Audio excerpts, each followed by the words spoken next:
Underneath the sequels and the years and honestly the decades almost, there's still an essence of competition, vehicle combat, stunt driving, a shooter, it's not a racer. And this set in this comic book, Twisted Metal, almost like Twilight Zone meets Creepshow meets Freddy and Jason from slasher movies world, that heartbeat is as strong today as it ever was. And so when we call it Twisted Metal, it really is kind of like planting a flag in the ground and saying, you know, our heartbeat is still strong. Every time we start a Twisted Metal game, Scott and I are like, hey man, let's do realistic cars. And it's a disaster, mainly because, you know, this is more like fighter jets. So they happen to look like cars, but they're like fighter jets. You're doing a lot of jousting, and then when you're both on the offense and then when you're on defense, you want to get the hell out of there really fast. We have a lot of new mechanics in the game that aren't on the modern driving controls, which will ship with the game as default.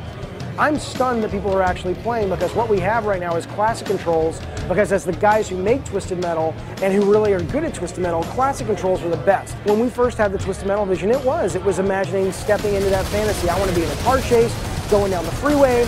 I want semi-trucks flipping and crashing. I want to be in a helicopter with a sniper rifle and a bazooka shooting down, watching that semi-truck boom in the air as you race through the explosion. And so that's what we start with. Every iteration of hardware that we make a Twisted Metal on, we get closer and closer to that vision. And so helicopters really came from, ooh, we can do helicopters now on PS3 and integrate them into online. We can do semi-trucks that you can team up and drive into the backs of semi-trucks and man turrets. Oh my God.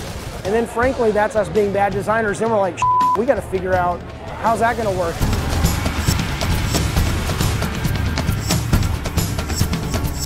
You are the car, like every Twisted Metal.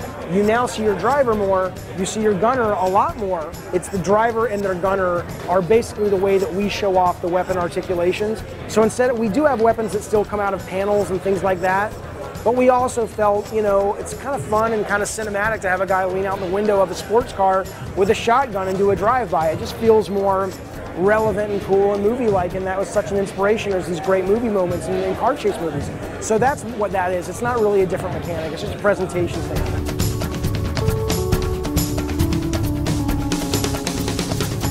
You do not have to play co-op. You do not have to work with a team. There are free-for-all modes, there are surface modes like straight-up deathmatch or even team deathmatch where you're like, dude, I don't want to coordinate, I don't like talking on the headset, I feel embarrassed, or I don't like headset games. Absolutely. So here's what we know, and here's what we're so excited about. Those players are served, and they're served whether you're talking split screen local on the couch or whether you're talking going out to the world and playing Twisted Metal. But we also do have those modes that are deep and rich and team-based to guarantee that players who, like me, want that as well as the free-for-all stuff, we have all of them covered. So it's just awesome. I love this world. I love Sweet Tooth and this dark world, and I think the movies are coming out so cool. I was so worried about how they would come out, and as I see them coming to life, I'm like, I want people to fall in love with this world as much as we are, as in this dark, twisted comic book weird world. On the gameplay side though, Twisted Metal is a fighting game. It's a fighting game meets a shooter. It's Mortal Kombat, it's Street Fighter 4 just as much as it's Mario Kart Battle Mode.